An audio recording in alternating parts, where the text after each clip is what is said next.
वंदे मातरम दोस्तों, स्वागत है आपका फिर से एक नए सवाल के साथ। आज का हमारा सवाल है योग एडिशन। इसको अंग्रेजी में एडिशन भी कहते हैं।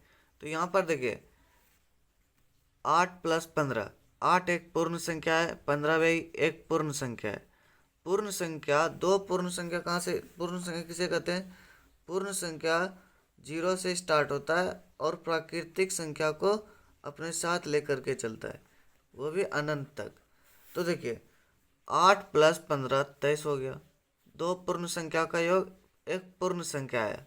उसी प्रकार से 14 + 7, इन दो पूर्ण संख्या का योग भी क्या हो जाएगा? एक पूर्ण संख्या हो जाएगा, एक पूर्ण संख्या हो गया। उसी प्रकार से आप कोई भी संख्या ले सकते हैं।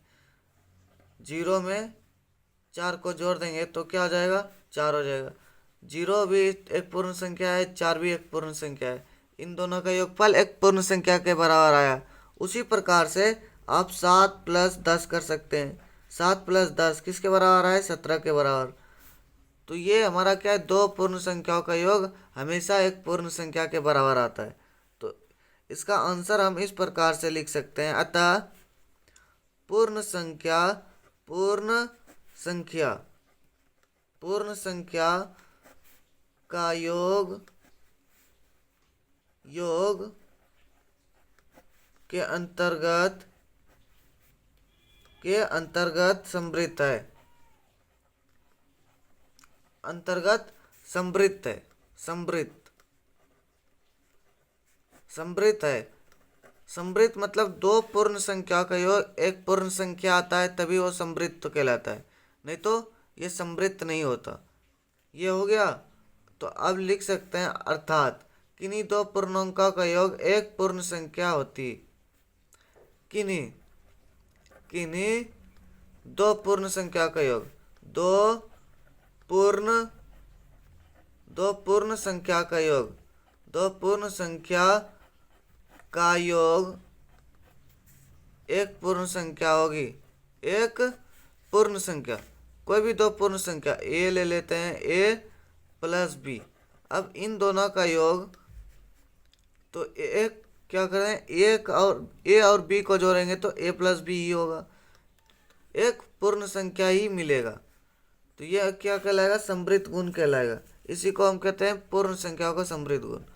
पूर्ण संख्याओं का समृद्ध गुण, पूर्ण संख्याओं का समृद्ध गुण, समृद्ध गुण। ये हमारा क्या हो गया? आंसर हो गया। उसी प्रकार से देखिए, व्याकलन दिया गया है। व्याकलन, 6 में से दो पूर्ण संख्या है, 6 में से 4 को घटाया तो 2 आया। अब देखिए, दो पूर्ण संख्याओं का अंतर क्या क्या हो सकता है? 6 में से 4 को घटाया 2 आया। उसी प्रकार से 4 में से 5 को घटाया तो एक ऋणात्मक संख्या आ रही है। एक क्या है? ऋणात्मक संख्या। पूर्ण संख्या 0 से स्टार्ट होकर के और प्राकृतिक संख्या को अपने अंदर लेते हुए अनंत तक चलती है। लेकिन यहाँ क्या है? एक ऋणात्मक संख्या आ गई जो कि एक पूर्णांक संख्या के अंतर्गत आता है। तो ये क्या हो गया? ये व्याकलन समृद्ध गुण के अंतर्गत नहीं आता है। उसी प्रकार से 3 - 7 करेंगे तो हमारा क्या आ जाएगा? ऋणात्मक संख्या 4 आएगा। ऋणात्मक संख्या 4 आएगा। उसी प्रकार से 7 में से 3 को घटाएंगे तो संख्या क्या आएगा? 4 आएगा। संख्या 4 आएगा। तो इसको हम इस प्रकार से लिख सकते हैं आंसर। आंसर लिखने से पहले एक छोटी सी नज़र डालते हैं महत्वपूर्ण जानकारियों पे।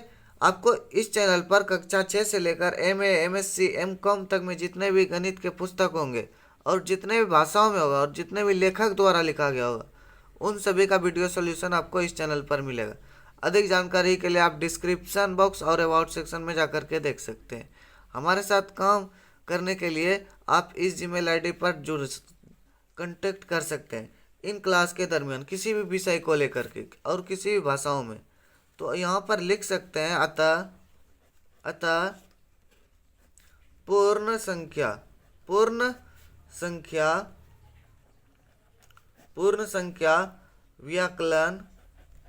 व्यावकलन समृद्ध नहीं है। समृद्ध नहीं है। ये हमारा क्या हो गया, आंसर हो गया। ये हमारा क्या हो गया, आंसर हो गया। अब देखिए कोई भी दो संख्या ए और बी है, ए और बी, इन दोनों संख्या का अंतर ए माइनस बी इस प्रकार से भी हो सकता है, और बी माइनस ए भी हो सकता है। ये दोनों संख्या जरूरी नहीं कि दोनों तरफ से बराबर ही हो, ये संख्या कभी भी बराबर नहीं होगी अगर समान संख्या नहीं रहेगा। तो बराबर नहीं हो रहा है तो इसका मतलब यही है कि ये समृद्ध गुण नहीं कहलाता है। लेकिन योग में क्या होता है, किन्हीं भी दो संख्या को आप ले सकते हैं, ए प्लस बी बराबर बी प्लस ए करेंगे तो आपको संख्या सेम ही मिलेगा, तो इसीलिए यह समृद्ध गुण कहलाया। तो चलिए मिलते हैं एक नए एपिसोड में एक नए सवाल के साथ। धन्यवाद। वंदे मातरम।